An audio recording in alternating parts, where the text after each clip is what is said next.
The reason I tekankan benda ni adalah sebab banyak orang gunakan perkataan family tu sebagai license untuk abuse pekerja dia. Apa pendapat Sir kan bila seorang majikan tu kan dia gunakan term kita adalah family dalam company ni? First of all, before I even start jawab soalan tu, Fred, you kena faham kat luar sana ada perbezaan entiti antara pekerja dengan majikan. So, kena tengok juga company ni company besar dengan company kecil. Okay, ada perbezaan dia sebab kalau company besar, we talking about company ada 2,000 orang takkan company nak kata we are all family. 2,000 orang pergi family, memang tak lah. The reason I tekankan benda ni adalah sebab banyak orang gunakan perkataan family tu sebagai license untuk abuse pekerja dia.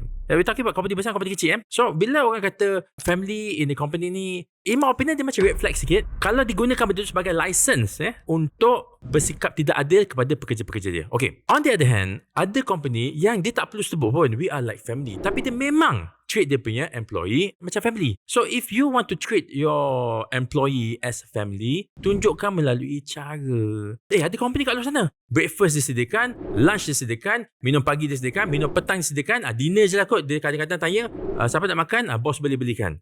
Itu dia tak payah cakap. Sebab apa? Sebab saya nak treat company ni macam family. Tak ada, dia buat je.